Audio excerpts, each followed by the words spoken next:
Welcome to my channel, Bizarre YT.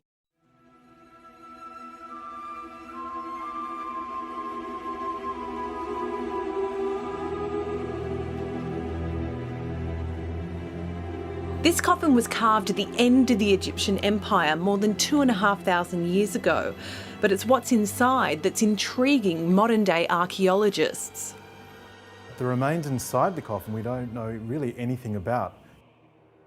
And so we're about to start a really detailed project to scientifically investigate these remains in the coffin and ask a whole bunch of questions, but really, who is inside the coffin?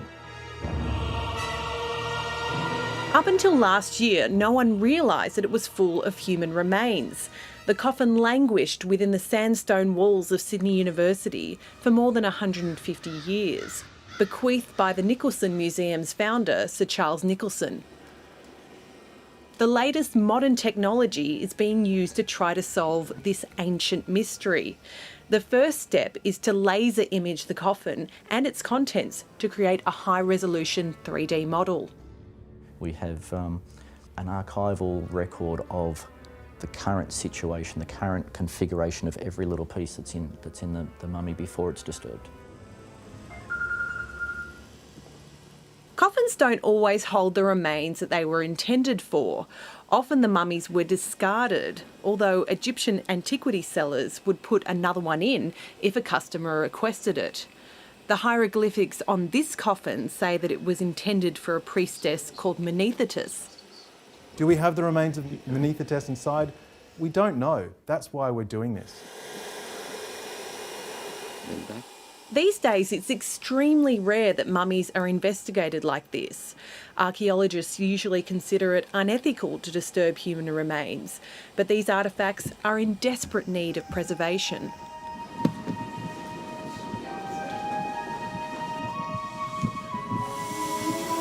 We can excavate in this coffin because it is so badly damaged that tomb robbers have really ripped it apart. So we can't do anything more to the condition of the body than hasn't been done already.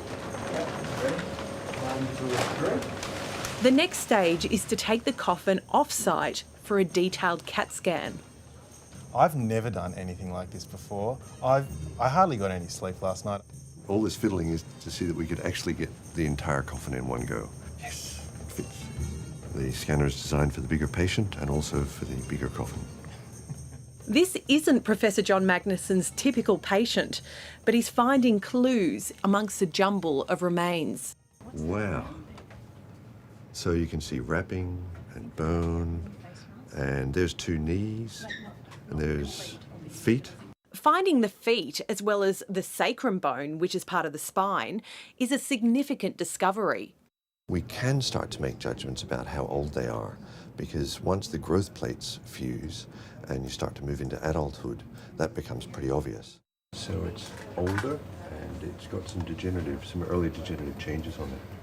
Mm-hmm. And the sacrum is completely fused, so we know it's definitely an adult. So even though this is just very heavily disturbed and mixed up, there's still enough clues that we can trace all this sort of information. That's right, yep.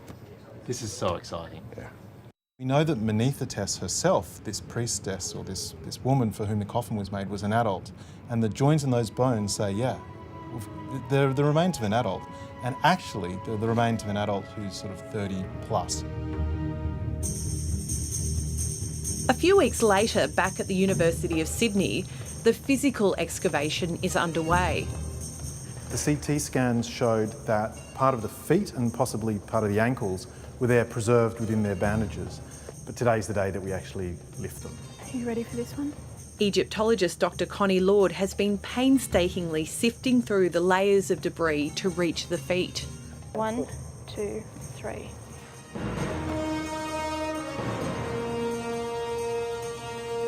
There it is. I can feel it. That would be the stump of the leg? Yep. There it is. That is so amazing. So it's really from the ankles down, right? Yeah. Coming through. Yeah, so there's the toes. That should be the toes. There could even be toenails, which would be really thrilling. It's weird to want that, but that's what I want. Toenails are fantastic for radiocarbon dating. Little by little, this excavation has really told us more about this person in the coffin and hopefully given it some dignity that it lost when in ancient times it was looted so badly. After lifting up the feet, Dr. Lord makes another important discovery. This is, I'm pretty sure, this is the resin they've poured into the skull after they've removed the brain. A piece of bone that could be part of the skull appears to match the resin cast. So this is like the image you see of Tutankhamun's skull with the resin line. And it could tell us so much. There's so much here that we need to think about. It's just such an incredible find. I don't remember anyone finding something like this. It'd have to be rare. There's months and maybe years of further analysis to try to definitively identify these remains. All of these bits of information are starting to tally with what we would expect if that person was Mer-Neith-it-es herself. We're never going to get the smoking gun. We're never going to get a written bit of papyrus saying, my name is Mer-Neith-it-es. But by putting together this sort of picture, we can start to refine down that sort of the possibilities.